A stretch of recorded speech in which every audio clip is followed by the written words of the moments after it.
তথা মালয়েশিয়া জিয়া পরিবারের আজকের এই আলোচনা এবং দোয়া মাহফিলের সম্মানিত সভাপতি, বাংলাদেশ থেকে ভার্চুয়ালি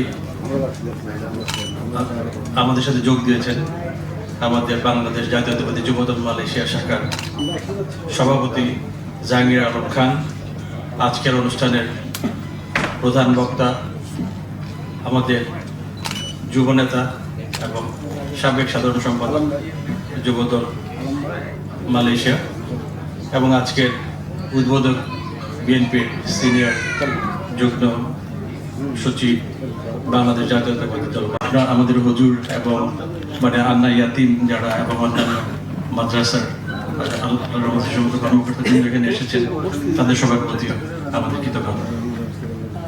আজকে আরাফাত রহমান কোকর 10ম মৃত্যুবার্ষিকী উপলক্ষে আমি তার জীবনী নিয়ে কিছু আলোচনা করব। যেহেতু বিষয়ভিত্তিক আলোচনা, আপনারা অনেকেই হয়তো আরাফাত রহমান কোকো সম্পর্কে জানেন, যিনি রাজনীতি থেকে অনেক দূরে ছিলেন। উনি একজন ক্রীড়া সংগঠক ছিলেন। উনি 1969 সনের 12ই আগস্ট উনি জন্মগ্রহণ করেছেন। আবার 24শে জানুয়ারি আমাদের 2015 সালে মালয়েশিয়াতে উনি পরলোক গমন করেছেন। 250-টিরও বেশি ডিজাইন অপশন নিয়ে ওয়ালটন স্মার্ট ফ্রিজ, বোঝে আপনার প্রয়োজন। আলটিমেটলি শহীদ রাষ্ট্রপতি জিয়াউর রহমানের পরিবার, ইভেন আরাফাত রহমান কোকো এবং আমাদের বিএনপির ভারপ্রাপ্ত চেয়ারপারসন সহ অন্যান্য সবার সাথে আমাদের একটা আন্তরিকতাপূর্ণ সম্পর্ক ছিল। আরাফাত রহমান কোকো যতবারই মালয়েশিয়াতে এসেছেন, উনি বিগত সময়গুলোতে বাংলাদেশের যখন বিএনপি ক্ষমতাতে ছিল, বিএনপি ক্ষমতার বাইরে ছিল, তখন উনি এখানে অনেকবার এসেছেন।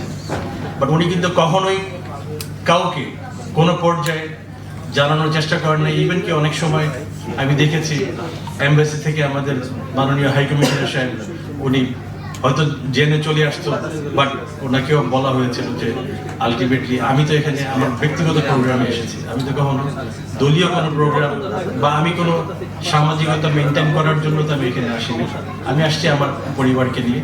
আলটিমেটলি উনি একজন সাধারণ লোক হিসেবে সবসময় ছিলেন। বাংলাদেশে উনি বাংলাদেশ ক্রিকেট বোর্ডের উনি ডেভেলপমেন্ট কমিটির চেয়ারম্যান ছিলেন।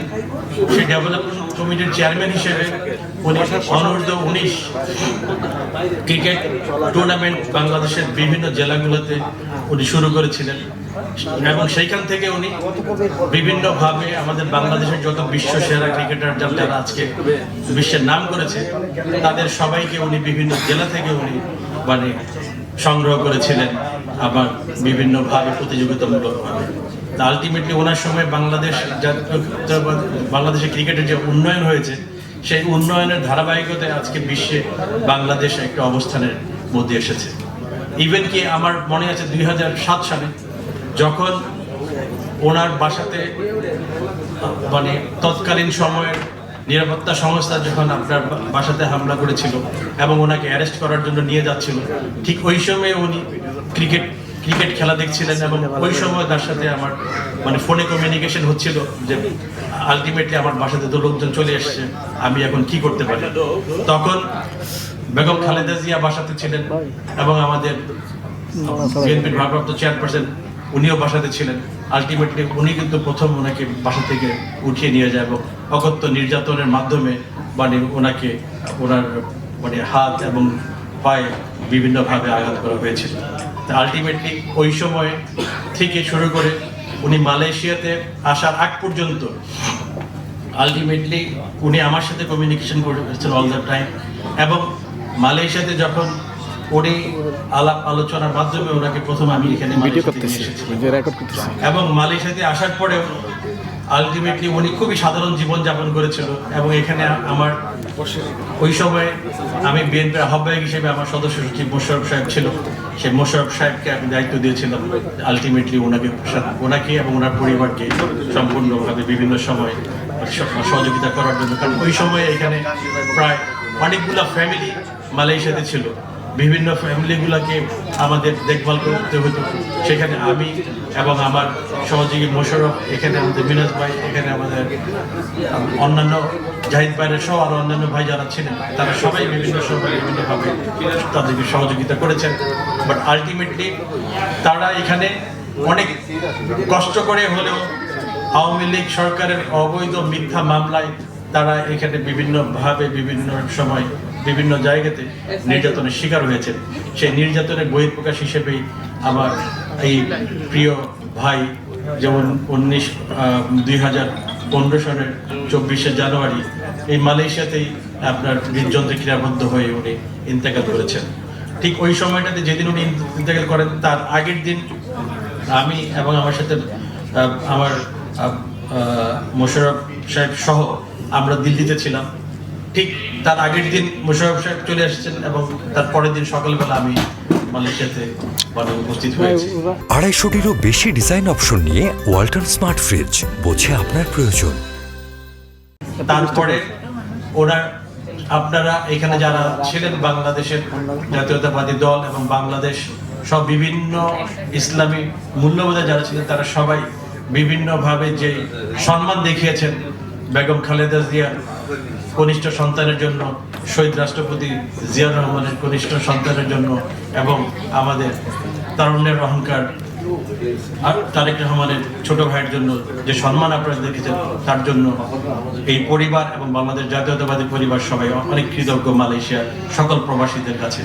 মালয়েশিয়ার প্রবাসীরা বাংলাদেশের জিয়াউর রহমানের জানাজার পরে সারা বাংলাদেশের সবচেয়ে বড় যে জানাজা হয়েছিল সেটা আরাফাত রহমান কোকোর মালয়েশিয়াতেও হয়েছিল এবং মালয়েশিয়া থেকে বাংলাদেশেও হয়েছিল। মালয়েশিয়াতে ওনার ডেড বডির উপরে, মানে যেহেতু এখানে লোকাল গার্জিয়ান আমি মালয়েশিয়াতে ছিলাম, সেই জন্য ওনার ডেড বডির উপরে আমার নাম এবং আমার বাসার অ্যাড্রেস লেখা ছিল, যার পরিপ্রেক্ষিতে আমাকে বিভিন্নভাবে বিভিন্ন সংস্থার মানে রোশানলে পড়তে হয়েছে, বিভিন্নভাবে আমাকে মামলার হুমকি দেওয়া হয়েছিল।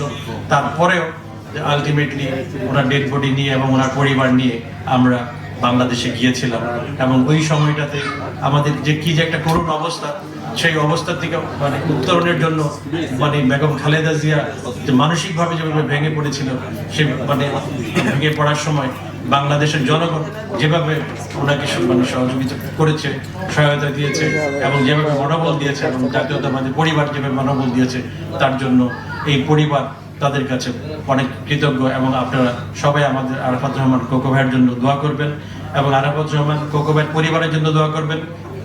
আমাদের শহীদ রাষ্ট্রপতি জিয়াউর রহমানের সহধর্মিণী বেগম খালেদা জিয়া বর্তমানে লন্ডনে চিকিৎসারত অবস্থায় আছেন, তার জন্য দোয়া করবেন, তার আশু মুক্তি কামনার জন্য দোয়া করবেন। আমাদের তারেক রহমান এবং সকল পরিবারের জন্য দোয়া করবেন এবং আমাদের যারা বাংলাদেশের বিগত অবৈধ সরকারের সময় বিভিন্ন মিথ্যা মামলার শিকার হয়েছেন, হত্যা, নির্যাতন, গুমের শিকার হয়েছেন।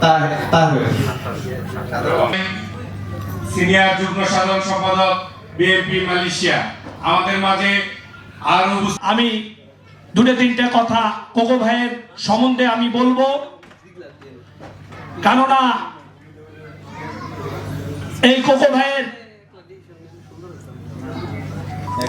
যখন 2014 জানুয়ারি 24 তারিখে শনিবারের তিনি 10 ঘটিকায় সকাল 10 ঘটিকায় ইন্তেকাল করেছে, তখন থেকে ধরে আমি সেই কোকো ভাইয়ের লাশের সাথে আমি ছিলাম দীর্ঘ 3 দিন।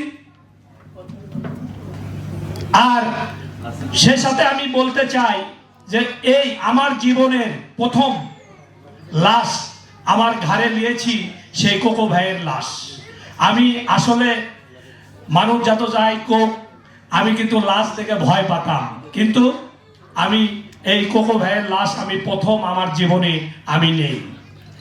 আর এই কোকো ভাইয়ের লাশটাকে আমরা এই যে আমার বড় ভাই মাহবুব ভাই তখন যুব দলের সভাপতিত্বে উনি চালাইছে 111 থেকে মাহবুব ভাইয়ের নেতৃত্বে আমরা বিএনপি চালাইছি এখানে, এবং মাহবুব ভাইয়ের লাশটাকে ধুয়েছে আর সেই লাশটাকে আমার ঘাড়ে উঠাইছি। এই কোকো ভাই ছিল 250-টিরও বেশি ডিজাইন অপশন নিয়ে ওয়ালটন স্মার্ট ফ্রিজ, বোঝে আপনার প্রয়োজন। একটা সাধারণ লোক, কারণ ওনাকে আমরা দীর্ঘ 4 বছর মালয়েশিয়াতে আমরা দেখেছি। কোনোদিনই আমাদের মনে হয় নাই যে উনি শহীদ প্রেসিডেন্ট জিয়াউর রহমানের ছেলে এবং বেগম খালেদা জিয়ার ছেলে। ওনাকে মনে হয়েছে বাংলাদেশের যে কোনো একটা কৃষকের ছেলে। আর উনি সেইভাবেই মালয়েশিয়াতেও চলাফেরা করত। ওনার কোনো বিলাসিতা ছিল না, ওনার কোনো ব্যাংক ব্যালেন্স ছিল না। উনি যেভাবে এখানে চলাফেরা করছে ওর চাইতে বেশি আমরাই একসঙ্গে করে চলাফেরা করেছি। আর উনি এমন একটা সাধারণ লোক, ওনার কাছে যদি আমরা রাজনীতিকের কোনো কথাবার্তা বলতেছিল উনি শুনতেছিল, কোনো কিছু বলতেছিল না, কারণ উনি তো রাজনীতিকের মধ্যে জড়িতই ছিল না। এবং উনি যখন মারা গেল, এই মালয়েশিয়াতে লক্ষ লক্ষ লোক সেই মসজিদে, আমাদের এই মসজিদ নেগারাতে জমা হয়েছিল। সবচেয়ে আমরা তাকে হেরে আমাদের মনের ভেতর যে কষ্ট, সেই কষ্টর সাথে আমরা তো সেই আবেগ কাউকে বলতে পারি না। তারই সাথে সেই লাশটা আমরা বাংলাদেশে যখন পাঠাইব, এই অবৈধ সরকার সেই লাশ পাঠার অনুমতিও দেয় না। সেই দিন আমার মনে আছে, আমার বড় ভাই মাহবুব ভাইয়েরও মনে হয় মনে আছে, তারা প্রথম 5 জন লোক এম্বাসিতে গেছিল। সেই লাশটা পাঠাতে একটা অনুমতি নিতে হয়। তখন তাদের সেই লেটারটা দিচ্ছিল না। সেই জায়গাতে ছিল আমার বড় ভাই মাহবুব ভাই ছিল, মোশারফ ভাই ছিল, আমাদের স্বেচ্ছাসেবক দলের সভাপতি রতন ভাই ছিল, শামীম মামা ছিল।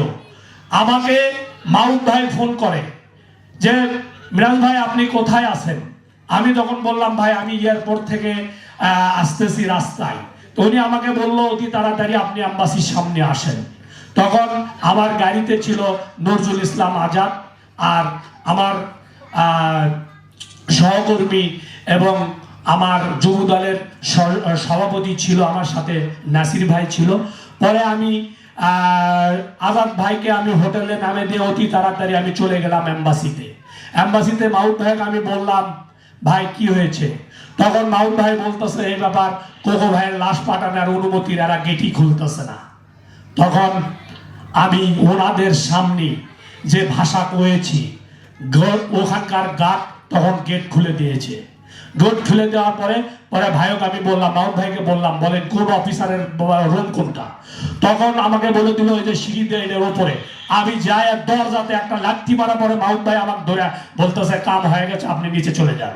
15 মিনিটের মধ্যে সেই লেটারটা আমাকে দেওয়া হয়।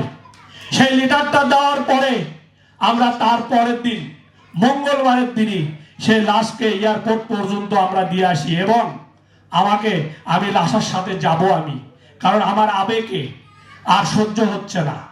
কারণ এক তো শহীদ প্রেসিডেন্ট জিয়া রহমানের ছেলে, আর দ্বিতীয় হলে ও আমার ভাই, বগুড়ার ভাই। সেই জন্যই করে আমি আমার আবেগকে আমি না করতে পারি। পরে তখন আমাকে ঢাকায় থেকে ম্যাডামের অফিস থেকে ফোন করা হয়, ডিউ ভাই মাহবুব আলম ডিউ, জিয়াউর রহমানের ভাস্তে, উনি আমাকে ফোন করে তুমি যেন না আসবা। তখন আমি নাসির ভাইকে পাঠালাম এই লাশের সাথে। আমি আর আমার যাওয়া বরাতে হলো না, তার মাটিতে আমি যেতে পারিনি। এরপরে আমি শুনি আমার নামে নাকি মামলা হয়েছে। আমার সমস্যা নেই, কোনো মামলা আমি কোনো ভয় করি না, কারণ মাহবুব ভাইয়ের সাথে মালয়েশিয়া আমরা অনেক মামলাই খেয়েছি। আবার যারা মামলা করেছে তারাই উঠাইছে। তাই এই কোকো ভাইকে মনে করেন এখন। এবং আমি কোকো ভাই মারা যাওয়ার পরই 7 দিনিতে আমি আমার বাসার সামনে আমি গরু জব করে তার আমি মিলাদ করেছি, এবং 40-এর টাইমও আমি গরু জব করেছি। এখন যেহেতু যারা সবাই তো শহীদ প্রেসিডেন্ট জিয়াউর রহমানেরই দল করে, এখন সবাই করতেছে, কিন্তু প্রথম আমি এই মাহবুব ভাইয়ের সাথে করলে, কারণ আমার রাজনীতি কিন্তু মাহবুব ভাইয়ের হাত ধরে। 250-টিরও বেশি ডিজাইন অপশন নিয়ে ওয়ালটন স্মার্ট ফ্রিজ, বোঝে আপনার প্রয়োজন। কেন্দ্রীয় যুবদল মালয়েশিয়া কেন্দ্রীয় যুবদল মরহুম আরাফাত রহমান কুকু ছিলেন একজন ক্রীড়া প্রেমিক। জিয়া পরিবারের ঘনিষ্ঠ সন্তান হয়েও উনি একজন রাজনীতিক মুক্ত ছিলেন। উনি একজন সুদর্শন ছেলে ছিলেন, উনি একজন সুবুদ্ধিমান ছেলে ছিলেন, উনি একজন ক্রীড়া অনুরাগী ব্যক্তিত্ব ছিলেন, যার হাত ধরে আজকে বাংলাদেশের ক্রিকেটের এই অগ্রযাত্রা। উনি আসলে রাজনীতি তেমন পছন্দ করতেন না, সেজন্য রাজনীতিক কোনো পরিকল্পনা বা রাজনীতিক কোনো অনুষ্ঠানে উনি ছিল না। উনি ছিল একজন ক্রীড়াপ্রেমিক ব্যক্তিত্ব। আসলে স্বৈরাচার যখন হয় মানুষ, তখন ভালো খারাপ কোনো কিছুই বুঝে না। যাকে দিয়ে এই ক্রীড়া অঙ্গনের এত উন্নয়ন হয়েছে, যার আমলে উনাকেও স্বৈরাচারের আমলে দেশে ঢুকতে দেয় নাই। আর আমরা মালয়েশিয়া থেকে উনাকে এত পছন্দ করার মূল কারণ হচ্ছে উনার সেকেন্ড হোম মানে ভিসা করলে যে সেকেন্ড হোম ওইটা না, উনি আমাদের মতোই মালয়েশিয়াতে ছিল দীর্ঘ প্রায় 8-10 বছর। এই জন্য আমরা মালয়েশিয়াবাসী ওনাকে বাংলাদেশের পরে যারা সবচেয়ে বেশি স্মরণ করে সেটা হচ্ছে আমাদের মালয়েশিয়াবাসী। কারণ ওনার সাথে মাহবুব আলম শাহ, আমাদের অলিউল্লাহ জাহিদ ভাই, মিনহাজ ভাই দীর্ঘ সময় কাটিয়েছেন। ওনাদের কাছ থেকে আমরা গল্প শুনেছি উনি যে কত নম্র, ভদ্র এবং সুশীল ছিলেন। আসলে মানুষ চলে যাবে সবাই, আমিও একদিন থাকবো না, আপনারাও থাকবেন না, থাকবে শুধু মানুষের কর্মক্ষণ। উনি ভালো কিছু করে গেছেন, দেশের জন্য ভালো কিছু কল্যাণ বয়ে এনেছেন, দেশের জন্য কাজ করেছেন। এজন্যই শুধু রাজনীতি না, পুরা বাংলাদেশের মানুষ উনাকে ভালোবাসে। আপনারা দেখেছেন যে স্বৈরাচারী হাসিনা সরকার উনি মারা যাওয়ার পর বাংলাদেশের লাশ ঢুকাতে দেয় নাই। অনেক কষ্টের পর এখানে যারা মালয়েশিয়াতে বিশেষ করে নেতাকর্মী আছে তাদের কষ্টের সুফল বাংলাদেশে ওনার লাশ যায়। এবং জানাজার সময় ওরা বিভিন্নভাবে বাধা দিয়েছে, কিন্তু বাংলাদেশের মানুষ জিয়া পরিবারকে কতটুকু ভালোবাসে তার নিদর্শন দেখিয়েছে ওনার জানাজার সময়।